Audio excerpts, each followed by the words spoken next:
ذكر الإله وتصفو الحياة. اور خاص طور پر اس چیز پر توجہ دلانا چاہتا ہوں کہ کسی فعل کو شعور کے ساتھ کرنے میں اور بغیر کسی شعور کے کرنے میں زمین آسمان کا فرق ہے.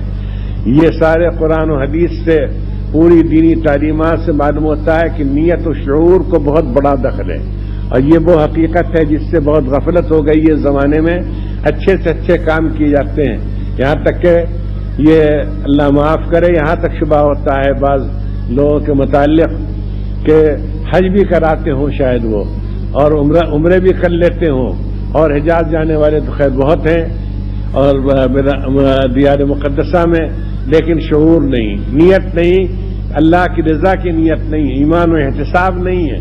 ملازمتوں کے لیے جاتے ہیں، وہاں سے فائدہ حاصل کرنے کے لیے جاتے ہیں، وہاں سے وہ چیزیں جو یہاں نہیں ملتی آسانی سے ان کو لانے کے لیے میں نام نہیں لینا چاہتا، تو اس مجلس میں اور اس مسجد میں کا نام لینا بھی اچھا نہیں معلوم ہوتا، ان چیزوں کو لانے کے لیے جاتے ہیں. تو ایک پہلی بات تو یہ کہ میں آپ کا شعور بیدار کرنا چاہتا ہوں. ہمارے جو وہ عزیز کے جو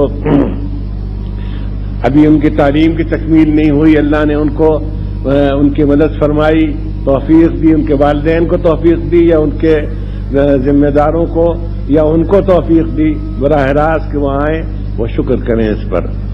اور کوئی بڑی بات نہیں ہے کہ اس پر 2 رکعت شکرانے کی نماز پڑھیں کہ اللہ تیرا ہزار شکر ہے کہ تو نے ہمیں یہاں پھر آنے کے قابل بنایا اور توفیق دی. وہاں نوکری کرنے لگتے، دکان کھول لیتے، کسی دوسرے ملک میں چلے جاتے. یہ بھی ایک سلسلہ چل پڑا ہے کہ کسی عرب ملک میں چلے جاتے چھوٹی موٹی نوکری کے لیے، کہیں بھی تھانے میں جگہ مل جائے، چنگی میں جگہ مل جائے، کہیں جگہ مل جائے. اس سے بحث نہیں کہ ہم نے کیا مضامین پڑھے تھے، ہم نے کتاب و سنت کا علم حاصل کیا تھا. ہمیں معلوم ہے ہماری کتنے عزیز دوست ہیں یہاں کے پڑھے ہوئے ہیں، دوسرے مدارس کے پڑھے ہوئے ہیں کہ وہ ایسے محکموں میں ملازم ہیں خلیج میں جا کر کہ جہاں داڑھی رکھنے کے متعلق بھی ان کو ہدایت ہے کہ داڑھی یہاں رکھنا مشکل ہے، اور جہاں ان کو لباس بدلنے ہماری ممکن کی چیزوں کو اختیار کرنے کی ضرورت پڑتی ہے. انہوں نے ہم سے شکایت کی، جب ہمارا وہاں سفر ہوتا ہے تو وہ شکایت کرتے ہیں. یہ سب کچھ پیش آ سکتا تھا. ایک بیماری بہت کافی تھی، اللہ آپ کو صحت کے ساتھ رکھے، اس پر شکر ادا کرنا چاہیے، ذہن کو حاضر کرنا چاہیے. یہ نہیں کہ آ گئے اور جیسے تھے ویسے ہی گویا گئے ہی نہیں تھے اور پھر پڑھنا شروع کر دیا.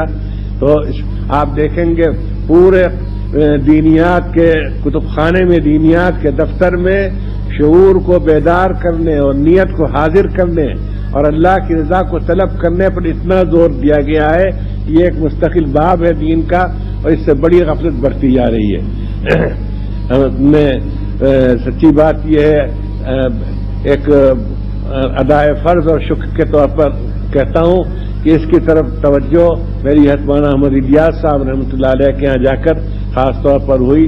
میں جب وہاں حاضر ہوا، یہاں حدیث کا درس بھی دیتا تھا، بخاری شریف کا درس بھی دیا ہے، ابو داؤد کا بھی درس دیا ہے رحمن، اور قرآن شریف کا درس دیتا تھا. لیکن ان کے ہاں جا کر میں نے اس پر خاص دیکھا کہ خاص زور ڈالا جاتا ہے کہ وضو اور نماز سے لے کر جتنے کام کیے جائیں وہ ذہن کو حاضر کر کے اور رضا الہی کی نیت سے کیے جائیں. اس کو وہ ایماناً واحتساباً کے لفظ حدیث میں آتا ہے. یہاں تک کہ وہ چیزیں جن کی شکل، جن کی نیت، جن کی حقیقت اور جن کی ساخت ہر چیز بالکل دین کے سانچے میں ڈھلی ہوئی ہے کہ اس میں شبہ نہیں کیا جا سکتا. وہاں بھی کہا گیا کہ من صام رمضان ایمانا واحتسابا. اب کوئی کہے کہ رمضان کے روزے، اس میں کہنے یہ کہ اگر کوئی کہے کہ جو بازار میں جائے تھا کسی کے غریب کی مدد کرے، کوئی سودا خرید کر کے لائے یا کوئی کسی کا کام کر دے، تو جو وہ اللہ کے وعدوں پر یقین کرتے ہوئے اور اس کے اجر و ثواب کے لالچ میں، مولانا الیاس صاحب کا ترجمہ ہے، اجر و ثواب کی لالچ میں کرے تو ٹھیک سمجھ میں آتا ہے. لیکن روزہ تو رکھا ہی اس نیت سے جاتا ہے، روزہ تو خالص عبادت ہے. اس کے ساتھ بھی کہا گیا یہ نبی ہی کا مقام تھا اور نبی ہی کا منصب تھا اور نبی ہی کی خصوصیت تھی کہ وہ یہ کہے دوسرا مسلح، کوئی دوسرا دینی پیشوا، کوئی عالم دین شاید اس کا ذہن بھی ادھر نہ جاتا کہ روزے کے ساتھ یہ شرط لگائیں کہ من صام رمضان ایمانا واحتسابا. ہم نے آپ کو سنایا ہے کہ ہمارے یہاں لکھنؤ سے تقریر ہوئی، بہت شروع میں ریڈیو قائم ہوا ہے، تو ہماری ایک تقریر یہاں ریکارڈ کر لی گئی. ہم ایک بڑے لمبے سفر پر چلے گئے، افغانستان کی سرحد تک کے قریب تک ہم کو جانا تھا. تو وہاں کوئٹے میں رمضان کی پہلی تاریخ پڑ گئی، پہلی یا دوسری. تو وہاں کے ایک بڑے افسر نے جو ہندوستانی تھے، انہوں نے ہماری دعوت کی، افطار کی. وہ تقریر سن کر کے آ رہے تھے. ہمارے ایک عزیز نے، ہمارے بھائی نے وہ تقریر یہاں سنا دی تھی. تقریر سن کر آ رہے تھے، ہم تو نہیں سن سکے. ان کا مولانا آپ کی تقریر ہم سن کر آ رہے ہیں، بہت خوب تقریر تھی اور آپ نے بڑی ضروری باتیں کہی. ایک بات آپ نے نہیں کہی کہ افطار کرنے میں جو مزہ آتا ہے وہ کسی چیز مزہ نہیں آتا. میں تو روزہ رکھتا ہی اسی لیے ہوں. میں تو روزہ ہی اس لیے رکھتا ہوں کہ افطار میں جو مزہ آتا ہے سب پانی پینے میں یا کھانے میں، وہ کسی چیز میں نہیں آتا. صفائی سے کہہ دیا. بعد میں بتایا وہاں ان کے دوستوں نے کہ ایتھیسٹ ہیں، یہ تو بے دین ہیں اور روزہ رکھتے ہیں. تو معلوم ہوا کہ یہ بھی ہو سکتا ہے کہ روزہ رکھا جائے اور نیت نہ ہو. مگر یہ بات نبی کہہ سکتا تھا جو اللہ تبارک طرف سے مامور ہے اور وحی سے اس کی رہنمائی کی جاری.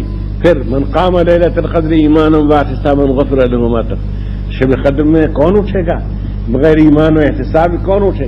لیکن اٹھتے ہیں. ایسا آپ تلاش کریں تو آپ کو ایسے لوگ مل جائیں گے کہ جو سرے سے کوئی نیت ہی نہیں ہوتی. سب لوگ اٹھے تھے، ہم بھی اٹھ گئے، یا کوئی تکلیف تھی یا نیند نہیں آ رہی تھی یا یہ. اس کے بعد آگے بڑھ کر بات یہ ہے کہ لوگ کہیں کہ یہ بھی بڑے شب بیدار ہیں.